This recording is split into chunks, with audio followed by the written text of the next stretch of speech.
دیکھ لینا بخاری اور مسلم کی متفق علیہ حدیث ہے کہ میری بیٹی فاطمہ جنتی عورتوں کی سردار ہے، اور جامعہ ترمذی کی صحیح حدیث ہے کہ حسن و حسین جنتی نوجوانوں کے سردار ہیں۔ لیکن اسی فاطمہ سلام اللہ علیہا جو جنتی عورتوں کی سردار ہے، اس کے بارے میں صحیح بخاری اور صحیح مسلم کے اندر متفق علیہ حدیث ہے کہ آپ صلی اللہ علیہ وآلہ وسلم نے فرمایا،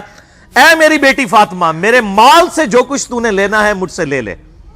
اگر اللہ کے حضور تو پکڑی گئی تو میں تیرے کچھ کام نہیں آؤں گا، میرے مال سے جو مرضی لے لے۔ یہ آپ کو تو کہا گیا تھا، لیکن ہمیں سنایا گیا تھا کہ کوئی ایسا فرسودہ عقیدہ نہ رکھ لینا کہ بغیر اعمال کے ہی انسان کو جنت مل جائے گی۔ اعمال اور اللہ کی رحمت دونوں چیزیں شامل حال ہوں گی، صرف اعمال بھی کوئی شے نہیں ہے۔ بخاری اور مسلم دونوں میں یہ حدیث موجود ہے کہ آپ صلی اللہ علیہ وآلہ وسلم نے فرمایا، کوئی شخص بھی محض اپنے اعمال کی بنیاد پر جنت میں نہیں جائے گا۔ ایک صحابی نے بڑی جرت کر کے پوچھا، اللہ کے رسول صلی اللہ علیہ وآلہ وسلم، کیا آپ بھی؟ آپ نے فرمایا، ہاں میں بھی، جب تک میرے رب کی رحمت مجھے ڈھانپ نہ لے میں بھی محض اپنے اعمال کی بنیاد پر جنت میں داخل نہیں ہوں گا۔ تو اعمال بھی ہیں اور رحمت بھی ہے، صرف اعمال بھی کوئی شے نہیں اور صرف رحمت بھی کوئی شے نہیں ہے۔ ورنہ امام محمد غزالی رحمہ اللہ تعالی کا قول جو ہے مجھے بڑا پسند ہے اس کانٹیکسٹ میں، جو کیمیائے سعادت میں انہوں نے علماء سو کی کلاس لی ہے۔ اب یہ سخت باتیں اگر میں اپنی ریفرنس سے کروں تو لوگوں کو بری لگیں گی۔ امام محمد غزالی فرماتے ہیں کہ ایسے علماء جو ممبروں پر چڑھ کر اللہ تعالیٰ کی رحمت کی آیات آؤٹ آف کانٹیکسٹ سنا کر، قرآن حکیم میں جہاں پر بھی رحمت کی آیات اور توبہ کی آیات آئیں وہ اس اعتبار سے آئیں کہ جو توبہ کرنے کے بعد اصلاح کر لے۔ پورے قرآن میں کوئی ایک آیت بھی ایسی نہیں ہے کیٹاگوریکل کہ انسان اپنی اصلاح نہ کرے اور اللہ تعالیٰ فرمایا کہ میں اپنی رحمت کے دروازے اس کے لیے کھول دوں گا، قطعاً ایسی کوئی آیت نہیں ہے۔ تو جو علماء، امام غزالی فرماتے ہیں کہ اللہ کی رحمت کی آیات سنا کر لوگوں کو اللہ تعالیٰ سے غافل کر رہے ہیں، کیا یہ لوگوں کو یہ میسج دینا چاہتے ہیں کہ قرآن حکیم میں جو اللہ کے نافرمانوں کے لیے دھمکیاں آئی ہیں یہ سب کی سب فضول باتیں تھیں، اور انبیاء کرام علیہ السلام جو اللہ کے عذاب سے ڈراتے رہے یہ صرف شغل میلہ تھا اور آخرت میں کوئی پکڑ نہیں ہونی؟ ایسے علماء واجب القتل ہیں۔ یہ امام غزالی فرما رہے ہیں کہ حکومت وقت کا کام ہے کہ ان پر توبہ پیش کرے، ورنہ ان کو قتل کروائے، ان علماء کو جو اللہ تعالیٰ کا یہ غلط تصور پیش کر کے لوگوں کو اللہ کا باغی بنا رہے ہیں۔ اور اکثر وائزین اس وقت یہی ہیں اور لوگ انہی کی باتوں کے اوپر خوش ہیں، انہی این جی اوز کی باتوں کے اوپر خوش ہیں، انہی دنیا دار علماء جو دنیا داروں کو خوش کرنے کے لیے باتیں کرتے رہتے ہیں اور کہتے ہیں اللہ تعالیٰ بڑا غفور رحیم ہے، جی جو مرضی کرو، اللہ نے ساڑی نوازا نہیں چاہیے دیا۔ اور بھائی اللہ نے کب کہا ہے کہ مجھے تمہاری نمازیں چاہیے؟ اللہ تو کہتا ہے تمہیں تمہارے لیے نمازیں چاہیے، اور نماز کو اتنا کیجول بنا لیا انہوں نے۔ صحیح مسلم کے اندر حدیث ہے، آپ صلی اللہ علیہ وآلہ وسلم نے فرمایا، بندے کے کفر اور اسلام کے درمیان فرق ہی نماز ہے۔ جو نماز پڑھتا ہے وہ مسلمان ہے، اور جو نماز نہیں پڑھتا وہ پاکستان کے شناختی کارڈ میں مسلمان ہے، اللہ کی ڈیفینیشن میں وہ عملاً کافر ہے۔ صحیح مسلم انٹرنیشنل نمبرنگ کے مطابق 246 نمبر حدیث ہے، آپ جا کے پی ڈی ایف کھول لیں، اسلام 360 میں جا کے 246 نمبر حدیث صحیح مسلم کتاب الایمان چیپٹر میں کھول کے دیکھ لیں کہ بندے کے کفر اور اسلام، شرک اور اسلام کے درمیان فرق ہی نماز ہے۔ آپ بے شک اپنے آپ کو مسلمان کلیم کرتے رہے، لیکن وہ شناختی کارڈ والا مسلمان ہے، نکاح طلاق والا مسلمان ہے، اس کا جنازہ بھی پڑھ دیا جائے گا، پیدا ہوگا اذان بھی دے دی جائے گی، اللہ کے حضور وہ مسلمان نہیں ہے، وہ بس کلمے کا ہی ہم احترام کرتے ہیں، ادروائز تو عملاً کافر ہے وہ۔ اسی طریقے سے جامعہ ترمذی میں حدیث ہے، سنن نسائی کے اندر حدیث ہے، سنن ابن ماجہ کے اندر حدیث ہے کہ آپ صلی اللہ علیہ وآلہ وسلم نے فرمایا، جس نے نماز چھوڑ دی گویا اس نے کفر کیا، من ترک الصلاۃ متعمدا فقد کفر۔ اب اس سے زیادہ اور کیا سخت بات کی جائے کہ کسی کو یقین آئے کہ جس نے جان بوجھ کے نماز چھوڑ دی اس نے کفر کیا۔ اب جان بوجھ کے یہ نہ سمجھیے گا کہ جی میں بال بچیاں دے یہ کمائی کرتا رہنا تھا منو ٹائم نہیں ملتا۔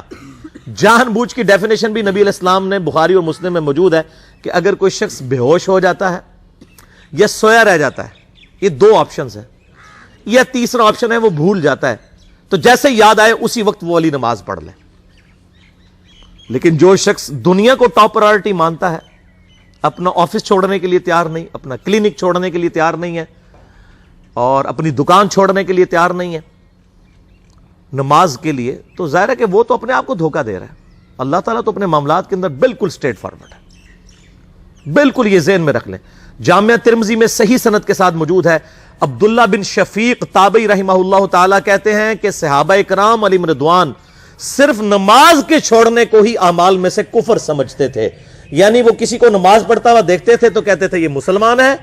اور کسی کو نماز پڑھتا ہوا نہیں دیکھتے تھے تو وہ کہتے تھے یہ کافر ہے۔ یہ جامعہ ترمذی ہے، یہ کوئی سٹوری بک نہیں میں سنا رہا آپ کو۔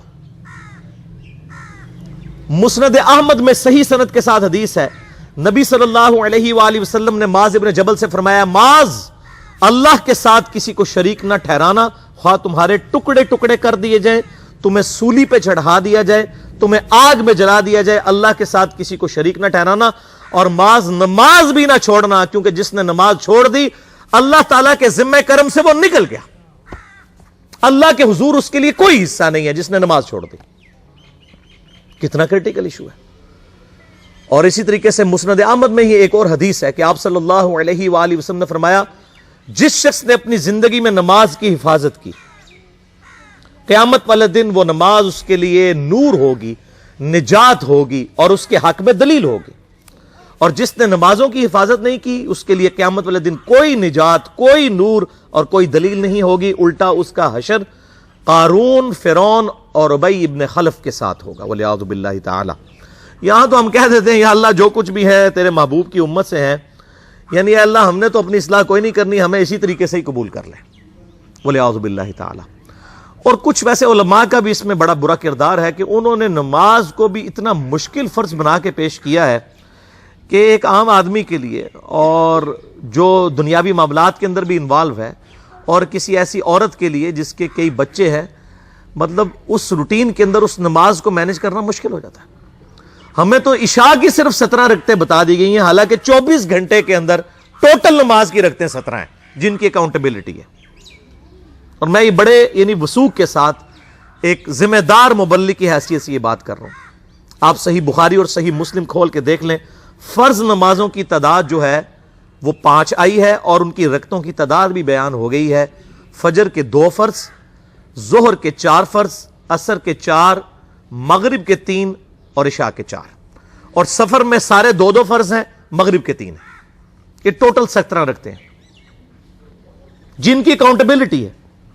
باقی جنہ گڑ پاؤ گے انہ میٹھا ہے، وہ ساری نفلی عبادت ہے۔ وہ بخاری اور مسلم دونوں میں حدیث ہے، جس نے فرض کے علاوہ 12 رکعتوں میں استقامت کی، اور وہ 12 رکعتیں آپ صلی اللہ علیہ وآلہ وسلم نے پڑھ کے بھی بتائیں، اور امہات المومنین میں سے سیدہ عائشہ نے، سیدہ ام سلمہ نے، سیدہ ام حبیبہ رضی اللہ عنہن نے روایت بھی کی کہ 2 فجر سے پہلے، 4 ظہر سے پہلے، 2 ظہر کے بعد، 2 مغرب کے بعد، 2 عشاء کے بعد، یہ 12 سنت موقدہ، جس نے یہ پڑھی اسے جنت میں محل ملے گا۔ اگر کوئی نہیں پڑھتا تو گنہگاری والا معاملہ کوئی نہیں ہے۔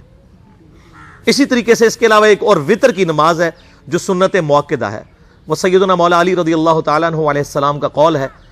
کہ وطر سنت ہے، سنت ہے، سنت ہے، مگر اسے مت چھوڑو۔ ہے سنت ہے لیکن تاکیدی ہے۔ آپ صلی اللہ علیہ وآلہ وسلم نے سفر میں بھی وطر اور فجر کی 2 سنتیں پڑھی ہیں، لیکن یہ صرف افضلیت کے اعتبار سے تاکیدی ہیں، ان کی کاؤنٹیبلٹی کوئی نہیں ہے۔ البتہ یہ ضرور ہے، سنن ابی داؤد میں ایک حدیث ہے کہ جس کی قیامت والے دن فرضوں میں کوتاہی نکل آئے گی تو اللہ تعالیٰ فرمائے گا میرے بندوں کی جو نفلی اور سنت عبادت ہے اس کو تول لو اور فرضوں کے ایکویلنٹ قبول کر لو۔ تو آپ اگر یعنی سنتیں پڑھیں گے تو اس کے ایکویلنٹ نفلوں کی کوتاہی پوری ہو جائے گی، ادروائز اکاؤنٹیبلٹی اس کی کوئی نہیں ہے، یہ ذہن میں رکھیے گا۔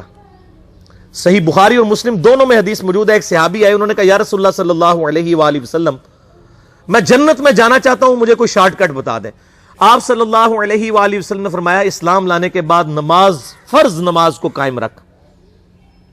پھر فرمایا فرض زکوٰۃ ادا کر، فرض روزے دے، روزے جو ہیں وہ ان کو ادا کر اور روزے رکھ۔ حج اس وقت فرض نہیں ہوا تھا، وہ زندگی میں ایک بار ہے۔ تو اس نے کہا یا رسول اللہ صلی اللہ علیہ وآلہ وسلم جتنا آپ نے مجھے بتایا نہ میں اس میں ایڈ کروں گا نہ اس میں سے کوئی چیز مائنس کروں گا، اور یہ کہہ کہ وہ چلا گیا۔ آپ صلی اللہ علیہ وآلہ وسلم نے فرمایا اگر کسی نے کسی جنتی شخص کو دیکھنا ہے تو اس کو دیکھ لو، جو یہ کہہ کے گیا کہ میں فرض نماز سے زیادہ کوئی نماز نہیں پڑھوں گا، صرف فرض روزہ ہی رکھوں گا، فرض زکات ہی دوں گا۔ اب روزہ اور زکات میں تو ہمارے علماء کو اور عام پبلک کو بھی جو دیندار لوگ ہیں ان کو ہضم ہوتی ہے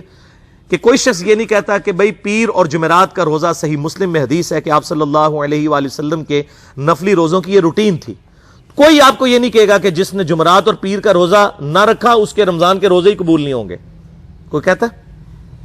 کیونکہ ان کو پتہ وہ نفلی ہے۔ اسی طریقے سے زکات تو صرف 2.5% ہے نا، باقی تو نفلی صدقات ہیں جتنے مرضی دیں۔ کوئی شخص نہیں کہتا کہ نفلی صدقہ نہ دیا تو آپ کی زکات بھی قبول نہیں ہوگی، الٹا یہ کہتے ہیں اور بس جی زکات دے لو تو باقی سارا مال پاک ہے۔ لیکن جب فرض نماز کی باری آتی ہے تو اس وقت وہ 12 رکھتے ہیں بھی، سنت موقع بیچ میں گھسیٹ دیتے ہیں، وہ بھی صرف فضیلت ہے۔ ٹوٹل 17 رکھتے ہیں، 2 فجر کی، 4 ظہر، 4 عصر، 3 مغرب، 4 عشاء۔ یہ میں کو اپنے لیے گراؤنڈ نہیں بنا رہا، میں تو الحمدللہ اس کے علاوہ بھی نفلی عبادت کرتا ہوں، لیکن میں بتا رہا ہوں خدا کے لیے لوگوں کو دین ایسا مشکل نہ پیش کریں کہ جو نبی علیہ السلام نے امت کو وہ دین نہیں دیا ہوا۔ اپنی مرضی سے انجیکٹ نہ کریں دین، لوگوں کے لیے مشکلات نہ کھڑی کریں، ان کو فرض نماز تک رکھیں۔ پھر انشاءاللہ کئی لوگوں کو میں نے اس نے نماز شروع کروائی، انہوں نے سنت نماز بھی، نوافل بھی شروع کر دی ہیں، لیکن آپ کم از کم وہ ڈیٹم لیول تو اچیو کروائیں لوگوں کا۔ لیکن فرض نماز کی باری آتی ہے کہتے ہیں جی سنتے بھی حصہ ہیں، کہاں سے میرے بھائیوں حصہ ہے؟ وہ 17 رکھتے ہیں، سنتیں پڑھیں گے ثواب ہے، نہیں پڑھتے گناہ کوئی نہیں ہے۔ تو کم از کم فرض تو ادا کریں، اس کے لیے آپ کو ٹوٹل 24 گھنٹے میں میرا خیال ہے 40 منٹ بھی نہیں چاہیے فرض پڑھنے کے لیے۔ تو اس کے اوپر تو استقامت کم از کم ہم اختیار کریں، اور چھوٹی چھوٹی جو نٹی گٹیز ہیں ان کو تو ہم نے اتنا فالو کیا ہوا ہے، اور فرض نماز کے بارے میں ہم اتنے کیجول ہو جاتے ہیں۔ تو یہ فرض نماز کی امپورٹنس اس حوالے سے ضروری تھی، اس لیے میں نے ساتھ ہی بیان کر دی۔